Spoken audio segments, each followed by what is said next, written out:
రేపటి నుంచి పార్లమెంటు వర్షాకాల సమావేశాలు షురూ కానున్నాయి. ఈ క్రమంలో సమావేశాలు సజావుగా నిర్వహించేందుకు కేంద్రం అఖిలపక్ష సమావేశం నిర్వహించింది.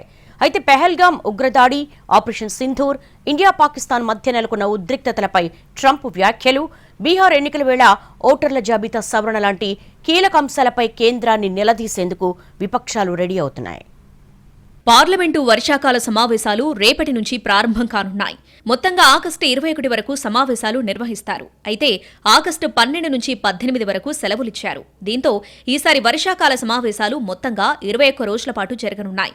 పెహల్గాం ఉగ్రదాడి, ఆ తర్వాత చేపట్టిన ఆపరేషన్ సింధూర్ తర్వాత తొలిసారి ఈ సమావేశాలు జరుగుతున్నాయి. దీంతో అధికార పక్షాన్ని ఇరుకున పెట్టేందుకు ప్రతిపక్షాలు వ్యూహాలు సిద్ధం చేసుకుంటున్నాయి. ఈ క్రమంలో పార్లమెంటు ఉభయ సభలు వాడివేడిగా జరిగే అవకాశం కనిపిస్తోంది. మరోవైపు ఈ సమావేశాలకు 2 రోజుల ముందే అమెరికా అధ్యక్షుడు డొనాల్డ్ ట్రంప్ చేసిన వ్యాఖ్యలు పార్లమెంటు ఉభయ సభల్లో వేడి పుట్టించే అవకాశం కనిపిస్తోంది. భారత్ పాకిస్తాన్ యుద్ధంలో 5 యుద్ధ విమానాలు నేలకూలాయని ట్రంప్ వ్యాఖ్యానించారు. ఈ వ్యాఖ్యలను కోట్ చేస్తూ ట్వీట్ చేసిన లోక్సభ విపక్ష నేత రాహుల్ గాంధీ దేశ ప్రజలు దీనిపై స్పష్టత కోరుతున్నారని తెలిపారు.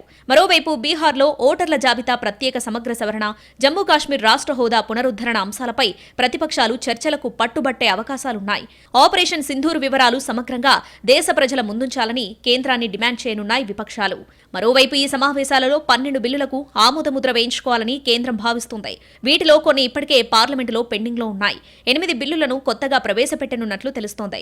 National sports governance bill, geo heritage sites, geo relics bill, mines and minerals సవరణ బిల్లు, నేషనల్ యాంటీ డోపింగ్ సవరణ బిల్లు, మణిపూర్ వస్తు సేవల పన్ను సవరణ బిల్లు వాటిలో ఉన్నాయి. వీటితో పాటు ఇన్కమ్ ట్యాక్స్ 2025 బిల్లును కూడా కేంద్రం ప్రవేశపెట్టే అవకాశాలున్నాయి. అవినీతి ఆరోపణలు ఎదుర్కొంటున్న అలహాబాద్ హైకోర్టు సిట్టింగ్ న్యాయమూర్తి జస్టిస్ యశ్వంత్ వర్మను అభిశంసించే తీర్మానం కూడా ఈ సమావేశాలలోనే పార్లమెంటు ముందుకు రానుంది. సోమవారం నుంచి పార్లమెంటు సమావేశాలకు సహకరించాలని కోరుతూ కేంద్రం అఖిలపక్ష సమావేశం నిర్వహించింది. సమావేశాలు సజావుగా జరిగేందుకు సహకరించాలని విపక్ష పార్టీలను కేంద్ర మంత్రి కిరణ్ రిజిజు అభ్యర్థించారు. అయితే తాము లేవనెత్తే అంశాలకు కేంద్రం నుంచి సరైన సమాధానాలొస్తే సభ సజావుగా జరిగేందుకు సహకరిస్తామని విపక్ష పార్టీలు అఖిలపక్ష సమావేశంలోనే స్పష్టం చేశాయి.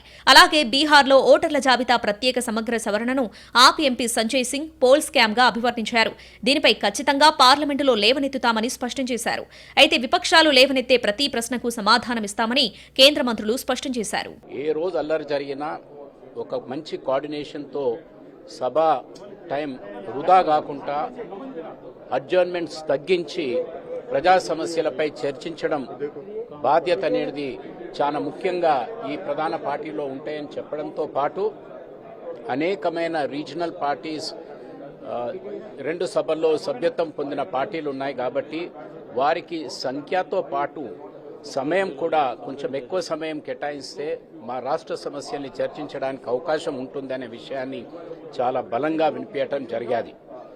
మరోవైపు వర్షాకాల సమావేశాల సందర్భంగా పార్లమెంటు ఆవరణలో మాక్ డ్రిల్ నిర్వహించారు. భారీ భద్రతా ఏర్పాట్లు చేశారు.